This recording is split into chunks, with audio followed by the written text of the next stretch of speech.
If you really want to develop a six-pack, but you don't belong to a gym, don't worry, because even though having a gym membership will give you access to a wider variety of machines, most of the long-standing, tried-and-true ab exercises that get you the best results don't actually require a gym.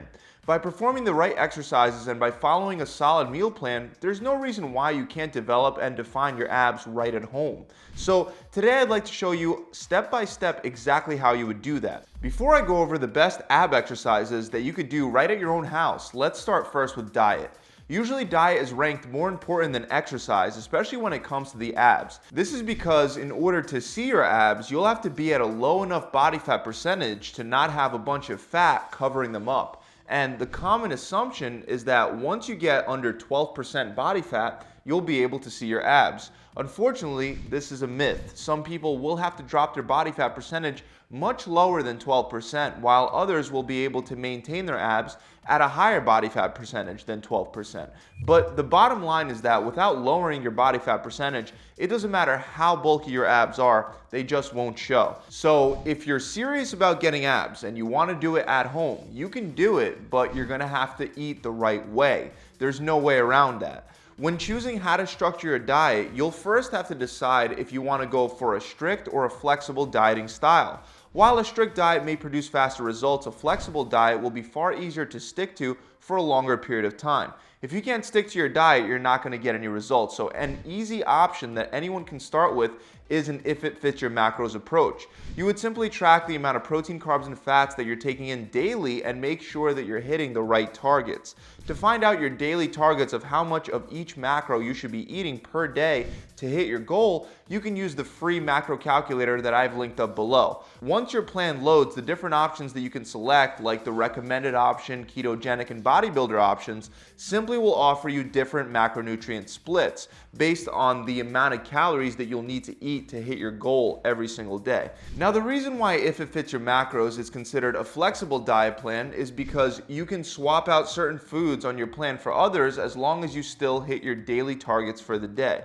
This can work out great when done correctly, but the problem is that many people will go overboard with this eat what you want mentality, and I'll tell you right now, that's not going to work, and it's definitely not going to help you get abs. Sure, you can swap out brown rice for Pop-Tarts and hit your carb targets for the day that way, but you'll struggle to burn off that abdominal fat if you do that. And this is because fat loss isn't just about calories, it's also about the impact that those calories have on your hormones and your body in general. In fact, in order to burn fat, your body needs to release an enzyme known as hormone-sensitive lipase, and there's a reason why it's called hormone sensitive rather than calorie sensitive. So to get abs, yes, you will have to be in a calorie deficit, but you can't be in a calorie deficit that's mostly made up of junk food because this will negatively affect your insulin sensitivity, you'll be missing out on important vitamins and minerals, and your workout performance will suffer.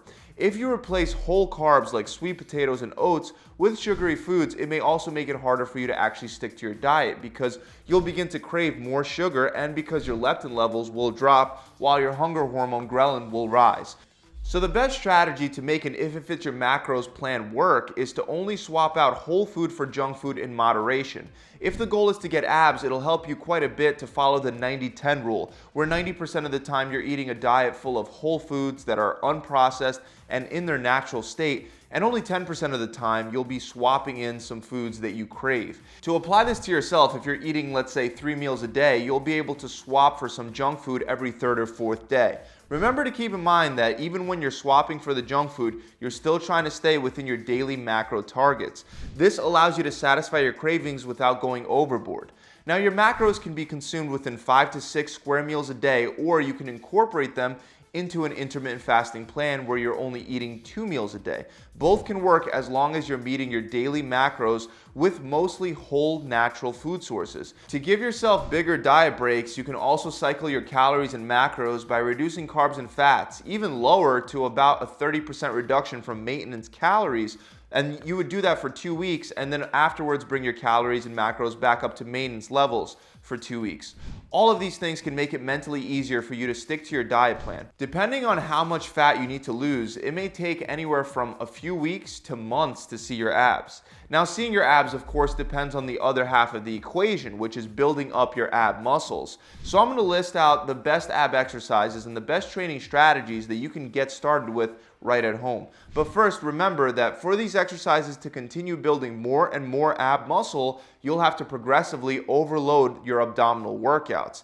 Even if you don't have access to a gym, simply buying a 10-pound, 15-pound, and a 20-pound dumbbell can really help. If you don't have dumbbells or something else that you can use to add resistance, you'll have to work on either increasing your time under tension, which would involve slowing down the speed that you perform your reps at, or you can work on increasing your rep count over time. But the point is that you have to continuously increase the amount of tension placed on the abs to get them to grow.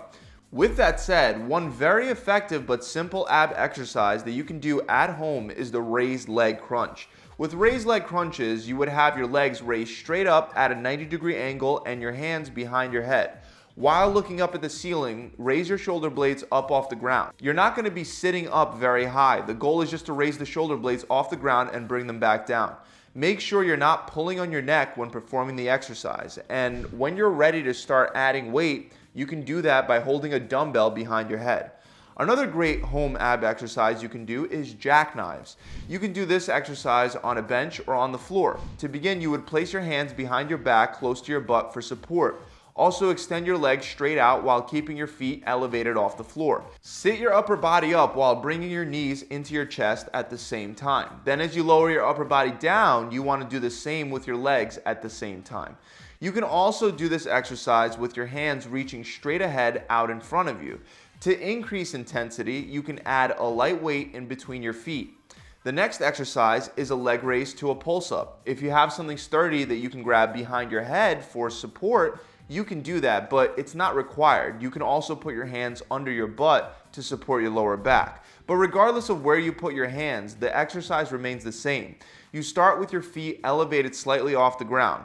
Next, raise your feet straight up until they're perpendicular to the ground and facing straight up towards the ceiling.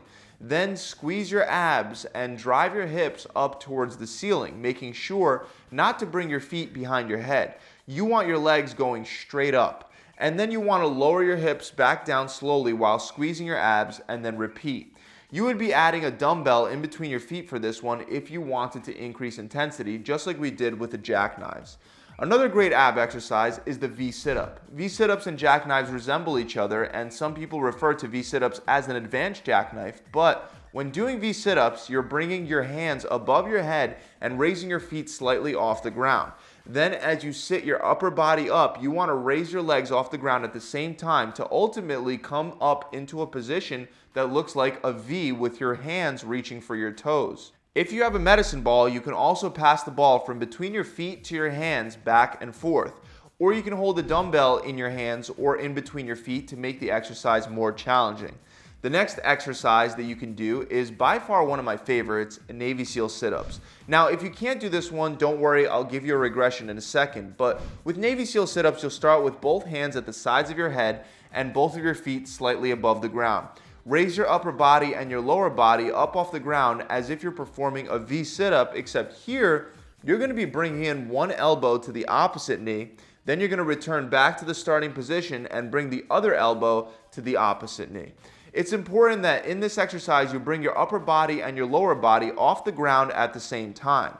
You can add weights and hold them in your hands as you get stronger with this exercise. But if it's too challenging right now, you can just start with the beginner version. Here you would lay down with both knees bent, feet planted on the ground, and your hands behind your head. Then just crunch up by raising one shoulder blade off the ground and bring that elbow over to the opposite knee. Then just alternate sides for reps. Another exercise that's easy to set up is an Isometric V Hold. Here you would simply get into V sit-up position with your legs elevated and your hands pointed towards your feet. And you would just hold it there for an isometric contraction. This is great to do at the end of your workout for a few sets where you would hold that position for 60 to 90 seconds. As with some of the other exercises, you can again hold the weight in your hands to make it tougher. The next exercise is a reverse crunch. This can once again be done on a bench if you have one or on the floor if you don't. Start with both of your hands under your butt and both your knees bent. Roll your knees tight into your chest and raise your hips up, making sure to squeeze your abs on every rep. You can also add a pike at the end of the movement to make it more challenging, or you can add a weight between your feet, or you can do both. Another easy exercise to set up that's very effective is the long arm crunch. You can do this exercise with a weight, but you can also do it with one hand stacked on top of the other. The important thing to remember is to keep both hands pointed straight up towards the ceiling as you crunch up with your knees bent. If you start reaching forward as you sit up instead of straight up towards the ceiling, it'll make the exercise a lot less effective. Now for the last two, I want to go over two great exercises for the obliques, which are the Oblique V Sit Ups and Windshield Wipers. With Oblique V Sit Ups, you would lay on one side with your hips tilted more towards your butt rather than straight on your hip bone. Then you would put the arm closest to the floor straight out in front of you and place your opposite hand behind your head. Lift your upper and your lower body up off the ground and aim to bring your elbow and your knees together. Then lower back down slowly and repeat for reps. And with windshield wipers, you're going to lie flat on your back, spread your arms wide to your sides, and raise your legs straight up at a 90-degree angle. Then you're going to turn your hips and your legs side to side while squeezing your core. So that gives you guys 10 exercises that you could start doing at home with no equipment. And then as you get better at the exercises, you could start adding increasingly heavier dumbbells for resistance. You're probably not going to want to do all 10 exercises at once. Even though you can, doing 3 sets of each will leave you with 30 sets. Instead, start by selecting 5 exercises and performing 3 sets of each for 10 to 20 reps. If you don't have dumbbells and you're only using your body weight, remember that you'll have to slow down your rep tempo or gradually increase your rep range. Guys, if you follow a solid diet plan and consistently get stronger at the key ab exercises like what I went over in this video, it may take some time, but you will develop better abs. I hope this video has helped you out. If you enjoyed it, make sure you subscribe to my channel. Also, if you feel like you need any extra help with developing an effective workout or diet plan based on your goals, visit my website by clicking the link in the description below. We have everything from workout plans designed to build muscle to recipe books that'll help you burn fat and one-on-one coaching for those of you that feel that you need more help with your specific problems. Again, thanks for tuning in, and I'll see you guys next time.